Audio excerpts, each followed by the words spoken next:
Hello, I'm Murray Hopper, and I'm speaking to you today on behalf of the candidates of Freedom Party of Ontario in the London area. With me in the studio now is Jack Plant, the Freedom Party candidate for London North. Tell me, Jack, what brought you into Freedom Party in the first place? Well, Murray, I've lived in London all my life, and I've watched the political process with some interest and watched the going-ons in the city, and you see government bumble and stumble through everything and the mismanagement that just goes on at all three levels of government. And I've come to realize that it's not just whether it's the Conservative Party or the Liberal Party or the NDP Party, it's the system of government we have where they've taken so much responsibility from us, and along with it so many of our rights. And they control so many part of our lives these days, and bureaucracy has just gotten too big. The taxes are way, way too high.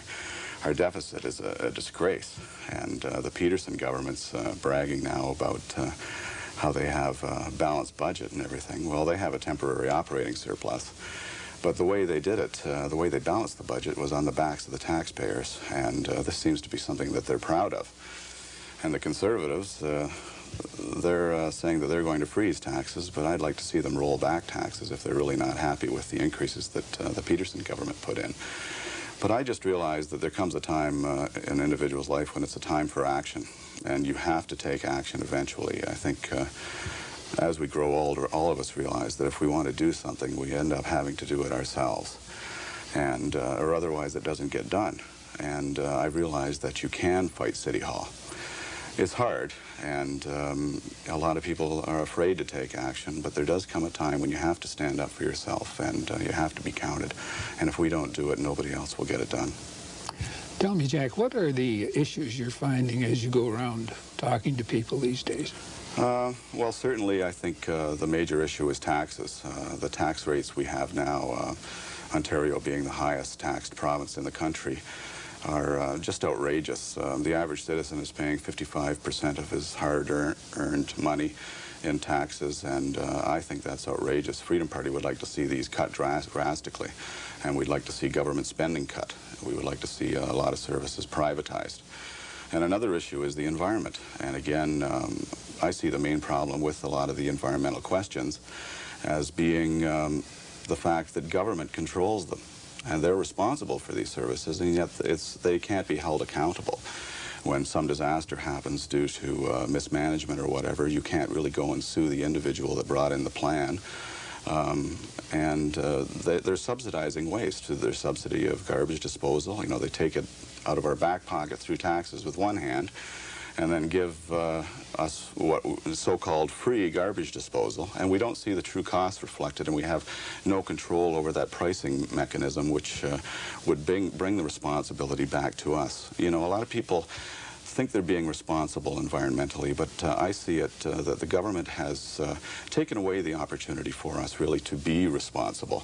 We don't, again, see the true costs of the disposal of many items reflected, and therefore it's a very wasteful process where we're allowed to use things like plastic pop bottles that cost much more to dispose of than, let's say, a glass bottle that we could actually be getting money in return for through recycling. And if people were made more personally aware of these costs, then the choice would be simple to them. They would use the glass bottle, and the plastic bottle would probably go the way of the dinosaur.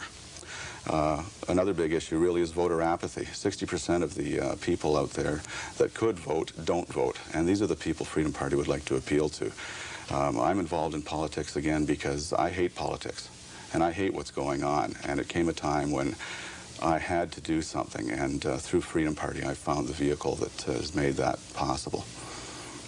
Well, thank you very much, Jack, for those remarks. I'm sure you'll have a lot of people on our side because of what you've said today. This is Murray Hopper signing off for Freedom Party, and we'll see you later.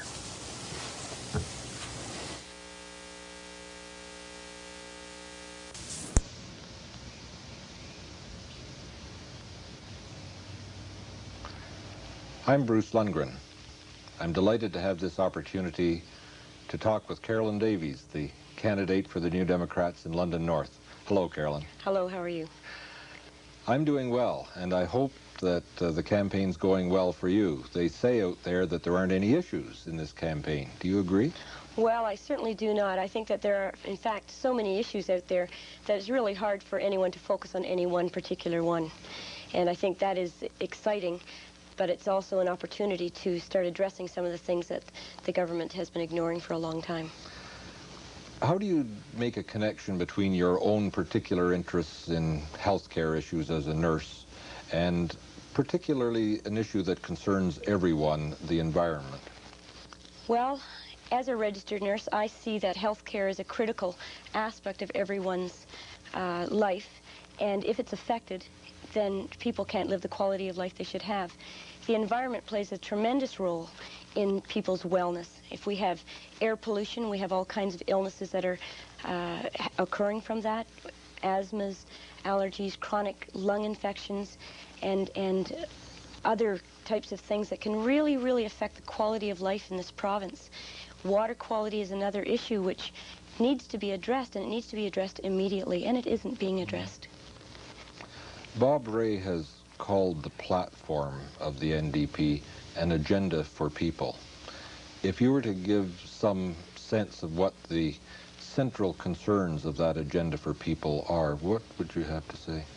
I would say that it's about time that we start putting the pressures of the tax burden from the middle income and the lower income people onto those who aren't paying any income tax at all. And that's those 40,000 large corporations who are paying little or no income tax at all and are just sitting there getting a free ride. Are there some other issues as well that are being addressed in this agenda for people? Well, sure, there are a whole bunch of them.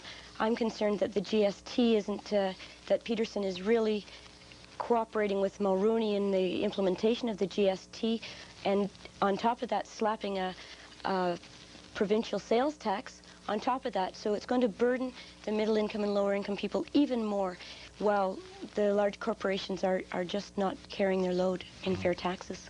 So do you think that Peterson is right in saying that the New Democrats and Bob Rae are going to ruin the economy? I think that Peterson is running scared. I think he recognizes that the New Democrats have never fallen into the hands of the large corporations, the developers, the insurance companies, and the big polluters, and that we're going to go after them, and we're going to make them pay their fair share. We're going to shift the economy around so the tax burden is not on the bottom and the middle of the country, and that it's getting to where it should be coming from. Yeah, I loved that comment in the Star the other day that what Rae is proposing is simply what Michael Wilson and the Americans are doing, a minimum corporate tax rate, simply for fairness. Even Ronald Reagan has decided to incorporate that, and there's absolutely no reason. We're not going to have to accept these scare tactics that Peterson has been proposing, that if we are in government, that's going to be a problem. We're feeling quite comfortable about the whole thing. If you had a minute or so to speak to the voters of London North, what is it in particular that you would want to say to them? I would say that it's really important that people start to recognize in this province that people count, not the large corporations, not the developers, not the big polluters, not the insurance companies, but those who are there voting, who are paying the taxes now, who are concerned about their children's education, the healthcare system, and those things that are really critical to the wellness and the dignity of the people in this province. Carolyn, I want to thank you for this opportunity of being with you, and I wish you well on September the 6th. Thank you very much.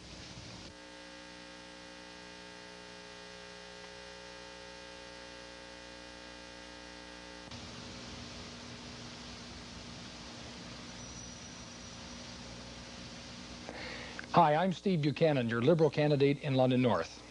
In the past 5 years, our government has made significant progress in all areas of social, health, and environmental reform, while at the same time we've accomplished what the recent Conservative governments in Ontario and Ottawa have only dreamt about doing. 1, we've balanced the budget.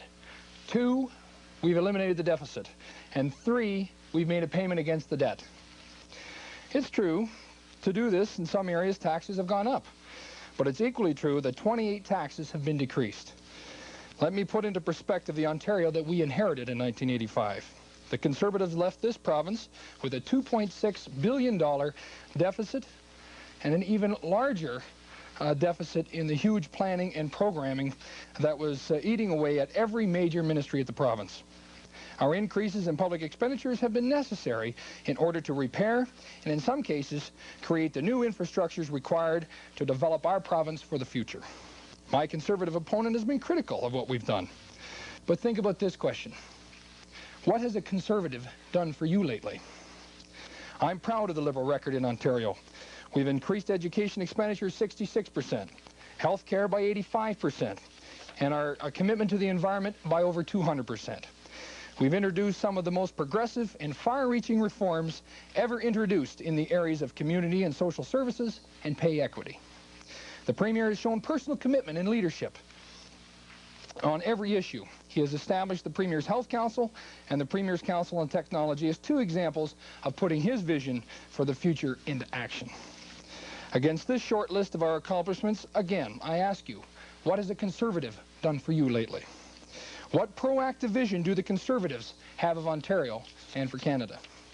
Ask my Conservative opponent what she has to say about the Free Trade Agreement, the GST, the proposed user fees and health tax.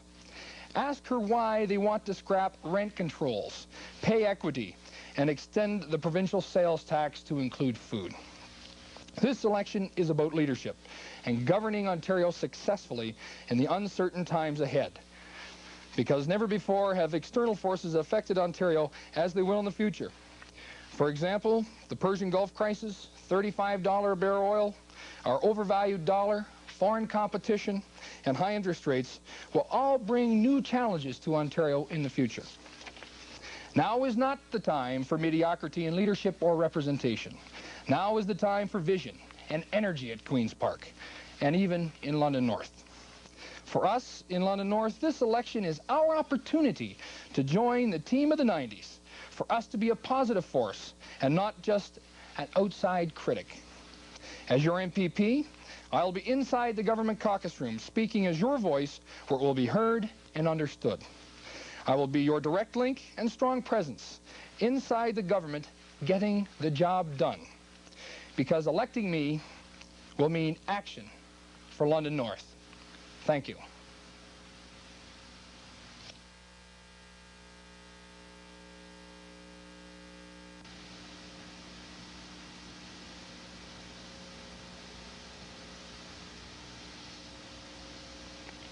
Hi, my name is Bob Maniuk, and I'm the Family Coalition Party candidate in London North. I'm delighted at this moment in a very hot day of campaigning to take a few moments out to sit here and to explain to you who we are and what we're doing. I'll just give you a little background on the Family Coalition Party. Our party is 3 years old. We got started about 12 weeks prior to the 1987 election. As you probably know, there's 130 ridings in Ontario. Within that 12 weeks' time, prior to the 87 election, we were able to put forward 36 candidates. Now, at the time, the media were calling us fringe party, and we're the new party in the block, and at any rate, we went into that election. We had 36 candidates, and at the end of the election, we had pulled about 48,000 votes across the province. We were clearly established at that time as the fourth largest party in Ontario. So we don't consider ourselves to be a fringe party anymore. We are the fourth party, and so we're establishing ourselves that way. Have continued to grow in the past 3 years, and at this present time in this election, we have put forward 68 candidates. So we are experiencing growth. Our party is a pro-life and pro-family party. We have a very strong Christian base. We're a party that was established to bring about morality into the system. We wanted to put morals into the political scene. And so here we are in front of you now, wanting to give you an alternative. Well, just take a moment to speak to pro-life people and to Christian people, many who are thinking that they're going to vote for liberals and conservatives. And traditionally, over the years, when people will put liberals in power, and when you're not happy with them, you vote conservatives. And then you get the conservatives in. When you're not happy with them, then you vote liberals. And all of those votes perhaps show your unhappiness, but it really doesn't speak anything. What we're suggesting at this point is everybody I've talked to when we're knocking on doors, everybody's ready for a change.